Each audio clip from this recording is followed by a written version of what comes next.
اعوذ باللہ من الشیطان الرجیم، بسم اللہ الرحمن الرحیم۔ پیارے پیارے بھائیوں، پیارے پیارے دوستوں، پیارے پیارے بزرگوں اور پیاری پیاری بہنوں، خاص الخاص پیارے پیارے بچوں، السلام علیکم ورحمۃ اللہ وبرکاتہ۔ آج کا جو ٹاپک ہوگا، جو عنوان ہوگا، وہ ہے بردباری۔ اب دیکھتے ہیں کہ بردباری کا اسلام سے کیا تعلق ہے۔ سب سے پہلے تو اس کا مفہوم بیان کروں گا۔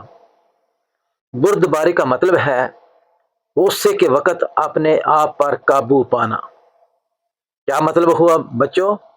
بردباری کا مطلب ہے غصے کے وقت اپنے آپ پر قابو پانا، لوگوں کی جاہلیت اور نادانی کا جواب جاہلیت اور نادانی سے نہ دینا، اپنی عزت اور وقار کو مد نظر رکھنا، ان کے غیر مہذبانہ سلوک کو برداشت کرنا اور سنجیدگی کا مظاہرہ کرنا، جو کہ نہ مجھ میں ہے اور نہ قوم کے اندر پایا جاتا ہے۔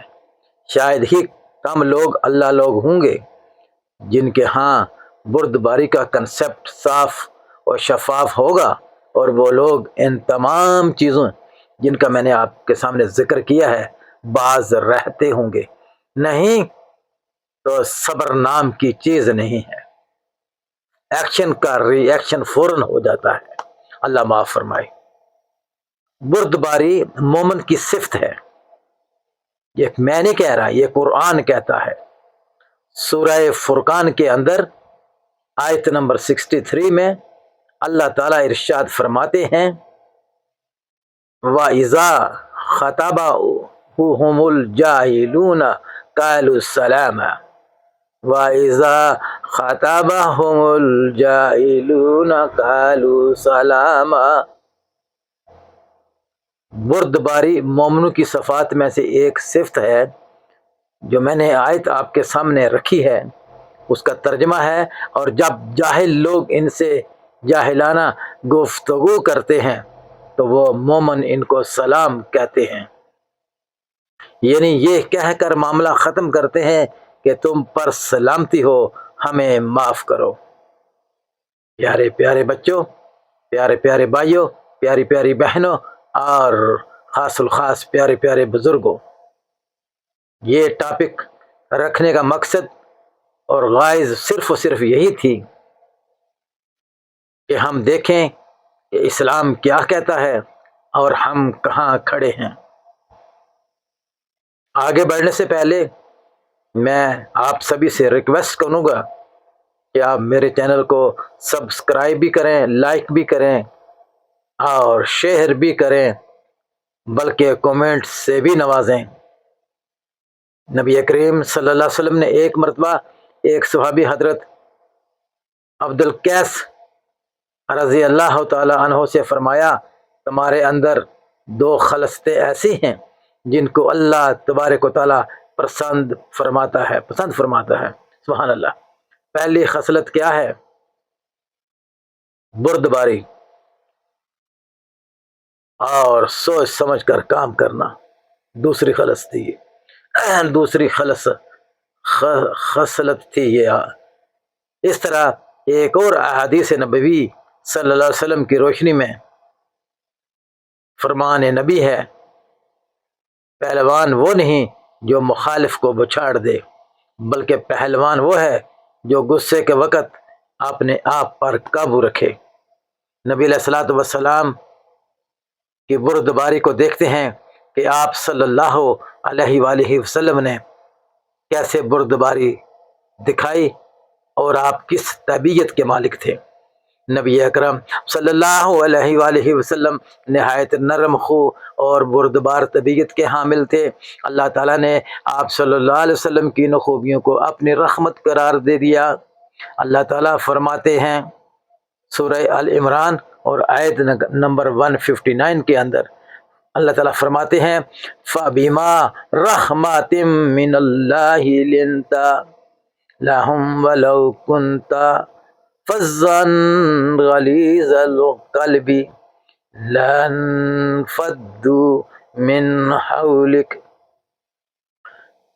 ترجمہ: اے نبی کریم صلی اللہ علیہ وآلہ وسلم، اللہ کی مہربانی سے آپ لوگوں کے ساتھ نرمی سے پیش آتے ہیں۔ اگر آپ ترش رو اور سخت دل ہوتے تو یہ لوگ منتشر ہو جاتے، آپ کے پاس سے چلے جاتے۔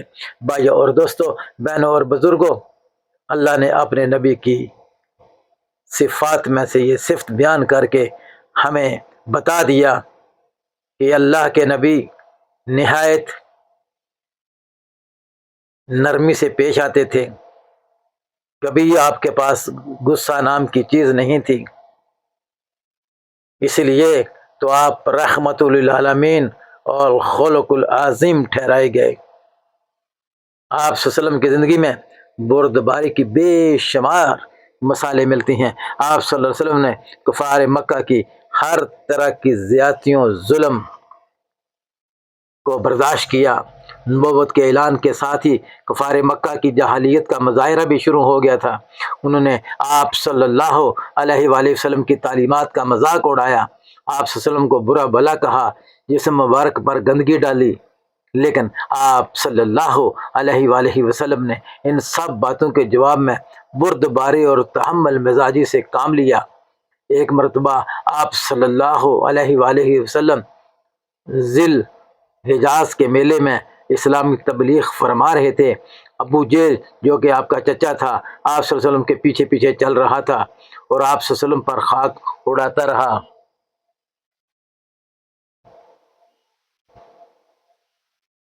آپ صلی اللہ علیہ وآلہ وسلم پر جو ہے وہ خاک اڑاتا جا رہا تھا اور کہتا جاتا تھا، لوگوں اس شخص کی باتیں تمہیں تمہارے مذہب سے ہٹا نہ دیں، یہ چاہتا ہے کہ تم اپنے باپ دادا کے دیوتاؤں کی پوجا چھوڑ دو۔ آپ صلی اللہ علیہ وسلم نے اس کے اس رویے پر بردباری سے کام لیا اور پیچھے مڑ کر بھی نہیں دیکھا۔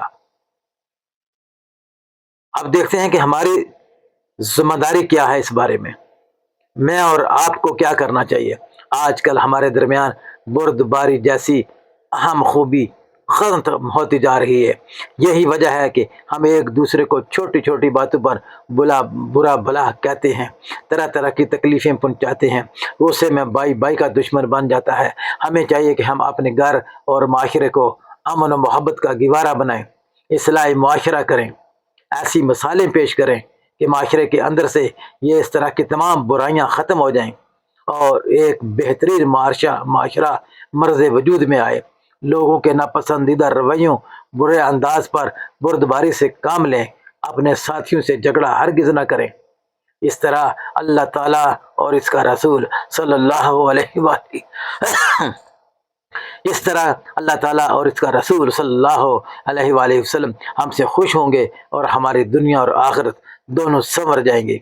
میں یہاں کچھ اپنے معاشرے کے بارے میں کہنا پسند کرتا ہوں۔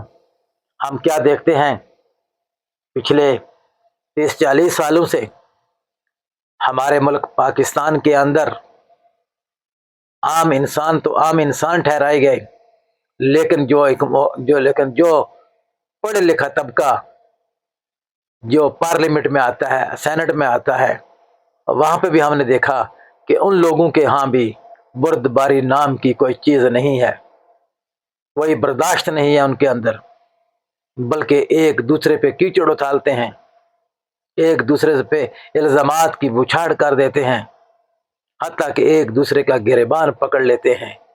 بھائی اور دوستو، جب حکمران طبقہ اس طرح کی غلیظ حرکات کرے گا، میں اور آپ پھر کیا کریں گے؟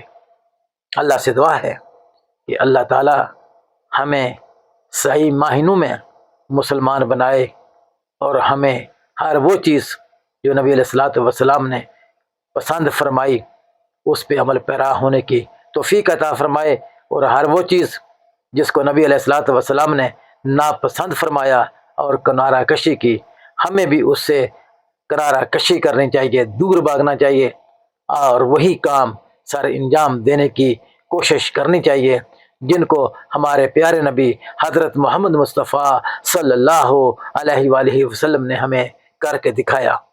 میں امید رکھتا ہوں کہ میں خود بھی اور پوری قوم بھی اور خاص الخاص نوجوان نسل اس بات کو پلے باندھ لے کہ بردباری ہی وہ ہتھیار ہے جو آپ کو آگے لے جانے میں، معاشرے کو تبدیل کرنے میں مددگار ثابت ہوگا۔ نہیں تو پھر آوے کا آوا بگڑ چکا ہے، مزید بگڑے گا، اور پھر انسانوں اور حیوانوں میں فرق کرنا ناممکن ہو جائے گا۔ لہٰذا ہمیں چاہیے کہ ہم نیک اعمال کریں، نیک کام کریں اور اللہ سے ڈریں۔